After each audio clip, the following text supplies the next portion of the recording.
My name is George Newman. And I'm Theresa Braymer, and we're both board members of a nonprofit organization called APOE4.info. APOE4 is a genetic predisposition for Alzheimer's and cardiovascular disease.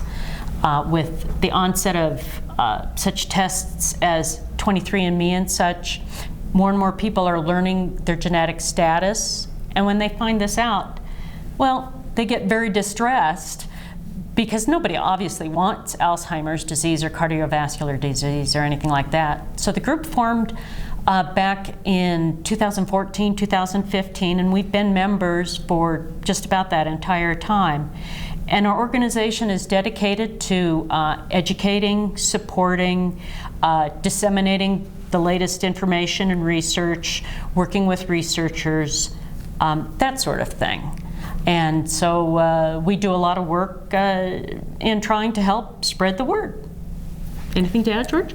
Yeah, and the spread the word is that because there's a lot of people that think, oh, why should I be tested? Because if I get if I'm going to be predisposed to Alzheimer's, there's nothing I can do.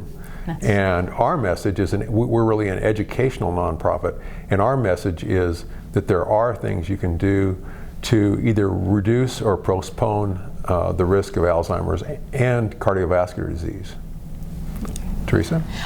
So APOE4, just a little bit of a background. APOE is the gene. It comes with different variations called alleles. There's APOE2, 3, and 4. We represent the 4. You get 2 of these alleles, one from mom, one from dad. So a person can be a 2-4, 3-3, 4-4, all those variations between the 2s and the 4s.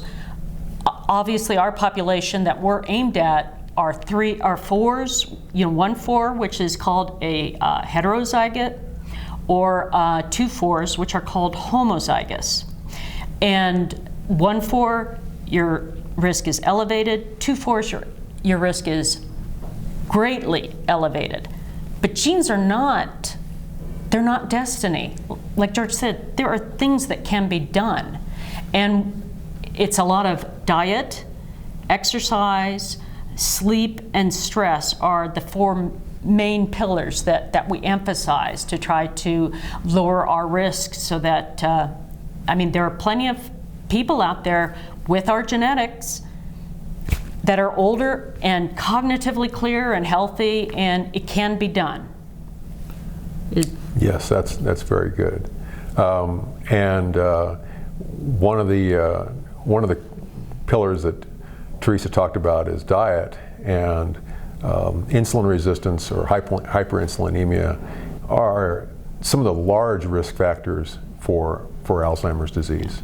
And if you get rid of those, it doesn't take care of all the risk, but it can reduce it significantly. Theresa? Yeah, so these are practices that we recommend. There is no cut and dried recommendations. Everybody, that's part of the beauty of our organization. We have a website, APOE4.info, and we have discussion forums, and people share their own experiences, and they share what is working for them, their N=1 experiments, that sort of thing. And but going low carb, getting back to low carb, or even ketogenic, that plays a very big role because APOE4s tend to have glucose uptake degradation. Glucose is the standard fuel energy in the body, especially with the Western diet. Well, APOE4 is the ancestral gene, and it's gotten used to a certain way of life. It's still encoded to our ancestors. It's not encoded to today's Western diet, which is carbohydrate heavy, processed food heavy, that sort of thing. So the 4 is more used to times of deprivation. Remember back, our ancestors, they went through, paucity of food. And so not being so heavy with the carbohydrates, practicing periods of not eating. These are things that we tend to encourage, but again, we discuss these, personal experiences and what we're doing, and research that we found in researches does seem to support going low carb, that sort of thing, for our genes. But besides glucose, the brain can run on ketones. Now, the brain needs both.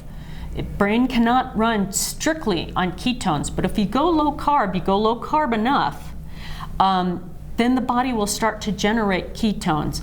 And especially if your glucose uptake is impaired, which tends to be very common in APOE4s, especially as time goes on,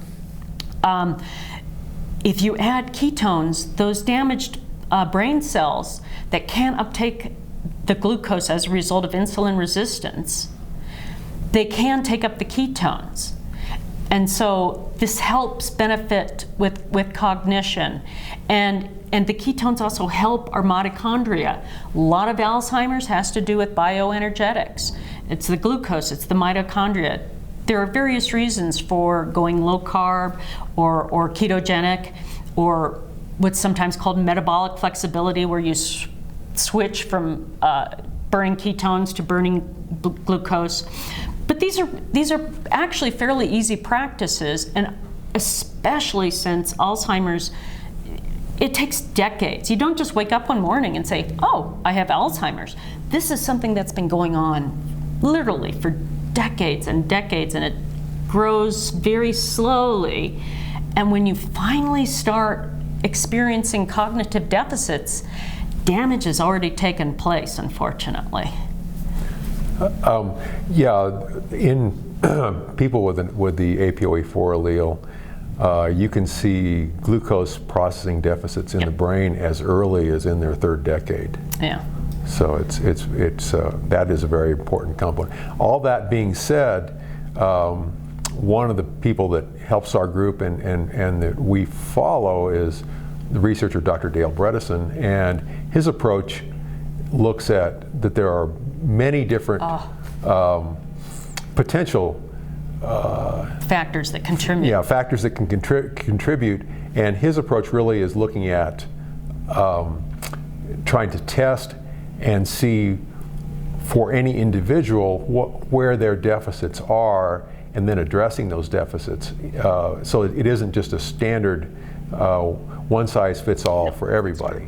We work with everybody that's interested. And we do have people that show up on our website and they don't know their genes, they don't know their genetics, or they're a caretaker, or they're a researcher, whatever. If they're interested, they can come and talk, and there are benefits. Granted, APOE4s probably have to be a little more stringent in what they do because we're just so much more predisposed for damage. But if you're just a healthy APOE3/3, but you're interested, come to our website, participate in the discussion forums. We also have what's called our primer that's in the Getting Started forum, and that helps someone who's just learned what their status is, what it's about, what they can do about it, learn more. Like George was saying, there's a number of factors. We emphasize insulin resistance, but there are a number of factors that go into developing Alzheimer's, and that gives a good foundation for learning about that. We also have an APOE4 wiki that dives into specific subject matters of interest to APOE4s, and it goes into much deeper discussions, cites references, research papers, that sort of thing. And a third way that we communicate with people, and I know we have people with all sorts of genetic backgrounds, is our Facebook page. And again, that we share recent research as well as just interesting articles that are of benefit to everybody. So we're focused on APOE4, but our main focus is just health. And you brought up early onset dementia or Alzheimer's. Our president, Julie Gregory, when she hit menopause, estrogen withdrawal in her case precipitated a lot of memory issues, and she was able to repair her damage, and she's still working on it today, years later. But you know, that for women especially that are going into menopause, that can be a predisposing factor to early onset dementia. And women that have the APOE4 gene have a higher risk than men that have it, even though men's risk are higher than the people that don't have the gene. They are less than women. Go ahead. Yeah, I was going to say, anybody can get Alzheimer's. 4s are at greater risk, and 3s are at lesser risk. 2s are considered protective. I don't really like that word because anybody can get Alzheimer's. There's your genes, but then there's what you do to your genes. The genetics are just the framework. It's epigenetics, how you influence how your genes are expressed, that determine, well, basically all disease outcomes. You talked about early onset. APOE4s are at greater risk for what's called late onset Alzheimer's disease. Earlier. Earlier, yes. But earlier, it gets confusing. We tend to get it sooner than the others do. Early onset is actually the real early onset is a familial disease that it's a different gene set. Gosh, people are getting getting Alzheimer's late onset much earlier, and it's probably all a matter of lifestyle and diet.